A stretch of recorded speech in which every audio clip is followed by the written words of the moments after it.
രണ്ട് ചങ്ങാതിമാരിങ്ങനെ യാത്ര പോയ ഒരു കഥയുണ്ട്.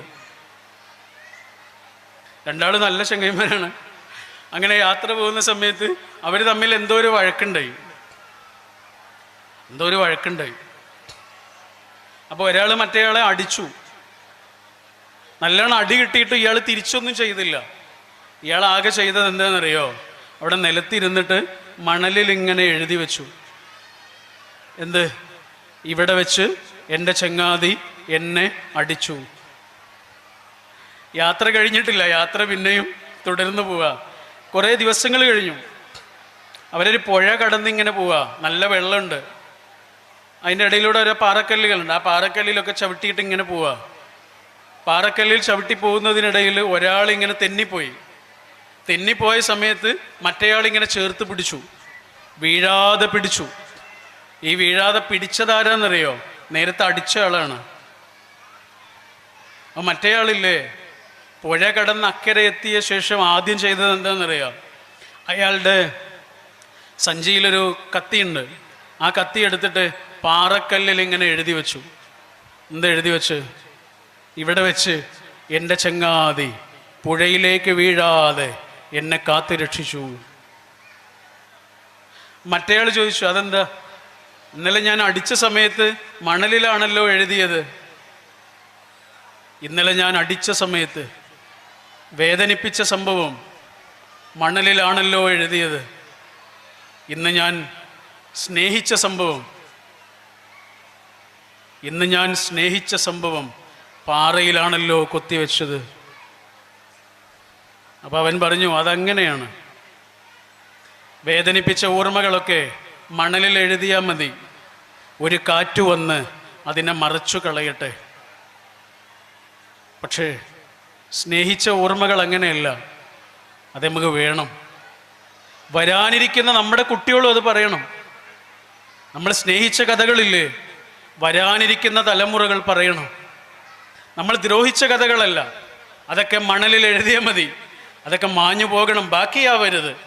പക്ഷേ നമ്മൾ സ്നേഹിച്ച കഥകളില്ലേ, വരാനിരിക്കുന്ന മനുഷ്യരും അതറിയണം, അത് കേൾക്കണം, അത് പറയണം എന്നാണ് ആ സുഹൃത്ത് പങ്കുവച്ചത്. ഞാൻ എൻ്റെ വാക്കുകൾ അവസാനിപ്പിക്കുന്നു. ഞാൻ പറഞ്ഞത് ഇത്രയുമാണ്. മനുഷ്യർ തമ്മിൽ പലതരത്തിലുള്ള വികാരങ്ങൾ അങ്ങോട്ടും ഇങ്ങോട്ടും കൊടുക്കുന്നുണ്ട്. പക്ഷെ ഒരേ ഒരു സാധനം മാത്രമേ ബാക്കിയാവുള്ളൂ. അത് കാരുണ്യമാണ്. ഒരു എഴുത്തുകാരനുണ്ട് മലയാളത്തിൽ. അദ്ദേഹം ഈ അടുത്ത് എഴുതിയ ഒരു കഥയുണ്ട്. ആ കഥയിൽ ഒരു അച്ഛനെ കുറിച്ച്, ഒരു വാപ്പയെക്കുറിച്ച്. അയാൾ നല്ല കാലത്ത് ഒരുപാട് അധ്വാനിച്ച് മക്കളെ പോറ്റി വളർത്തി, കുടുംബത്തെ സംരക്ഷിച്ച്, മക്കളൊക്കെ വലിയ ആളുകളായി. പതുക്കെ ഈ വാപ്പയില്ലേ, വീട്ടിൽ സ്ഥാനമില്ലാത്ത ഒരാളായിട്ട് ഇങ്ങനെ മാറുക. അയാൾ അവിടെ ഒരു അധികപ്പറ്റായിട്ട് മാറുക. അയാൾക്കൊരു വിലയില്ല. അതാ, അയാൾക്കൊരു വിലയില്ല. ആ കഥ ഇങ്ങനെ പറഞ്ഞ് അവസാനം, ആ കഥയുടെ അവസാനം അദ്ദേഹം പറയുന്നത് ഇങ്ങനെയാണ്: ഈ ഭൂമിയിൽ പുരുഷൻ്റെ അത്ര അരക്ഷിതത്വം അനുഭവിക്കുന്ന ഒരു ജീവി വേറെയില്ല. വല്ലാത്തൊരു വാക്കാണ്. ഈ പ്രപഞ്ചത്തിൽ പുരുഷൻ്റെ അത്ര അരക്ഷിതത്വം അനുഭവിക്കുന്ന, ഇൻസെക്യൂരിറ്റി അനുഭവിക്കുന്ന വേറൊരു മനുഷ്യനില്ല. ഒരു സമയം കഴിഞ്ഞാൽ അയാളെ ആർക്കും വേണ്ട. അയാളുടെ ഭാര്യയ്ക്ക് പോലും അയാളെ വേണ്ട. എന്നിട്ട് ആ കഥയുടെ അവസാനത്തെ വരി ഇങ്ങനെയാണ്: മുറ്റത്തെ കുറ്റിമുല്ലയുടെ ചെടി ഒരു കാലത്ത് മുല്ലയാണ്, നിറയെ പൂക്കളായിരുന്നു, എല്ലാവർക്കും വേണം, കുട്ടികളൊക്കെ അതിൻ്റെ ചോട്ടിലുണ്ടാവും. പതുക്കെ അത് ഉണങ്ങിക്കഴിഞ്ഞപ്പോൾ പിന്നെ അതൊരു ചൂലായി മാറിയതുപോലെ ഈ പ്രപഞ്ചത്തിൽ പുരുഷനോളം അരക്ഷിതനായൊരു ജീവി വേറെയില്ല. അതുകൊണ്ടായിരിക്കും വിശുദ്ധ ഖുർആനിൽ ഈ ചെറുപ്പക്കാരായ മക്കളോട് പഠിച്ചവൻ പറയുന്ന ഒരു വാക്കുണ്ട്. എന്താണ്? നിങ്ങളുടെ വാപ്പയ്ക്കും ഉമ്മയ്ക്കും പ്രായമായാൽ, അവർക്ക് വയസ്സായാൽ, അവർക്ക് നിങ്ങളുടെ കാരുണ്യത്തിൻ്റെ ചിറക് താഴ്ത്തി കൊടുക്കണം എന്ന് പറയുന്നു. അങ്ങനെയല്ലേ പറയണു? അല്ലേ? വഖ്ഫിൽ, താഴ്ത്തി കൊടുക്ക്. ലഹുമാ, അവർക്ക് രണ്ടു പേർക്കും ജനാഹ ദുല്ലി മിനർ റഹ്മ, നിന്റെ കാരുണ്യത്തിൻ്റെ ചിറക്. നമുക്ക് വല്ല ചിറകുണ്ടോ?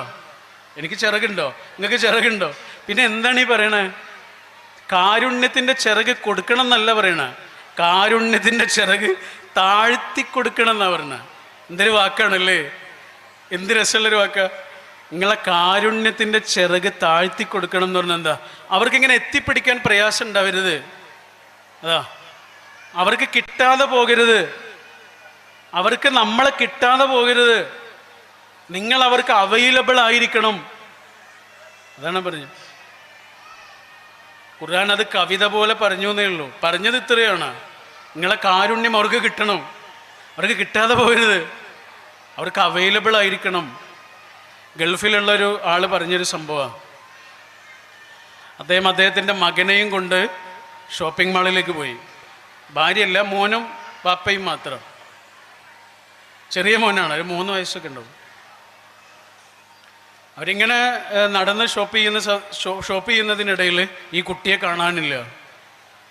എത്ര നോക്കിയിട്ട് ഇവനെ കാണാനില്ല. വലിയ ഷോപ്പിംഗ് മാളാണ്, അതിൻ്റെ ഇടയിൽ എവിടെയോ ഇവനെ മിസ്സായി. എത്ര നോക്കിയിട്ടും ആളെ കിട്ടുന്നില്ല.